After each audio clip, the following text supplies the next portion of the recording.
উত্তাল ৭১-এর ৫ ডিসেম্বর। এদিনে পাকিস্তানি হানাদার বাহিনীর দখলমুক্ত হয় বরিশালের উজিরপুর উপজেলার বড়াকোঠা ও মৌলভীবাজারের জুড়ি এলাকা। দীর্ঘ অত্যাচার, হত্যা ও ধ্বংসযজ্ঞের পর মুক্তিবাহিনীর সংগঠিত অভিযানে ওড়ে স্বাধীন বাংলার পতাকা।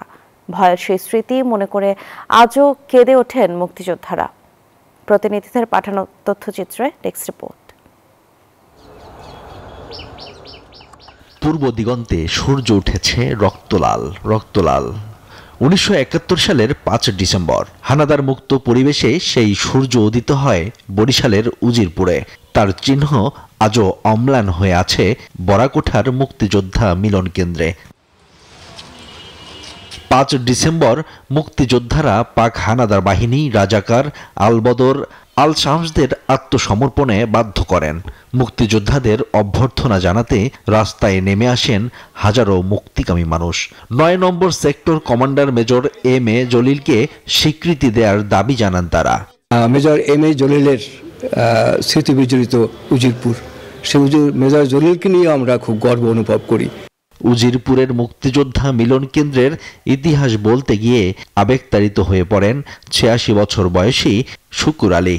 এখানে প্রায় ৩ থেকে ৪০০ মুক্তিযোদ্ধা ছিলেন।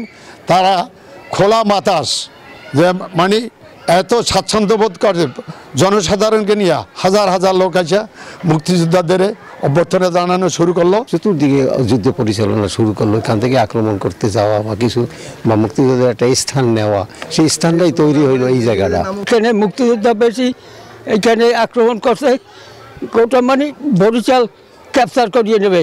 বরিশালের মতোই মৌলভীবাজারের জুড়ি উপজেলাবাসীর ইতিহাসে স্মরণীয় দিন ৫ ডিসেম্বর। মহান মুক্তিযুদ্ধে শেষ লগ্নে এই দিনে হানাদার বাহিনীর কবল থেকে মুক্ত হয় জুড়ি এলাকা। বিজয়ের পতাকা উড়িয়েছিলেন মুক্তিযোদ্ধারা। সেই দিনগুলোর কথা মনে পড়লে আজও শিউরে ওঠেন তারা।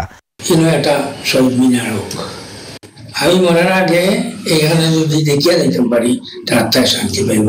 এই দিনটিকে মুক্ত দিবস ঘোষণা করা হলেও স্বাধীনতার ৫৫ বছরেও চিহ্নিতকরণ সহ সংরক্ষণের উদ্যোগ না নেয় ক্ষুব্ধ এলাকাবাসী।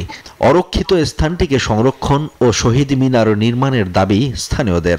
এখানে বহুত মানুষ মারা গেছে, যাওয়ার পরে এখানে মাটি সাফা মাটি দিছে। কোনো কবর রক্ষার জন্য কোনো শহীদ মিনার, কোনো স্মৃতিস্তম্ভ, কোনো কিছু সরকারের পক্ষ থেকে করা হয়নি। আমাদের ছাত্রছাত্রীরা আসবে এবং এই শহীদ মিনারে ফুল দিয়ে শুভেচ্ছা জানাবে, এটাই আমাদের দাবি। এই বিষয়টি স্থানীয় মুক্তিযোদ্ধাদের সাথে আলাপ করে তার ঐতিহাসিক ব্যাকগ্রাউন্ড বিশ্লেষণটা আমরা সেই অনুযায়ী প্রয়োজনীয় ব্যবস্থা গ্রহণ করি। মুক্তিযুদ্ধের স্মৃতি বিজড়িত স্থানগুলো সংরক্ষণ ও মুক্তিযুদ্ধের সঠিক তথ্য আগামী প্রজন্মের কাছে তুলে ধরার দাবি সচেতন মহল ও নবীন প্রজন্মের। দিনটি ঘিরে জেলায় নানা কর্মসূচির আয়োজন করে বিভিন্ন সাংস্কৃতিক সংগঠন ও জেলা প্রশাসন। Desk report, news 24।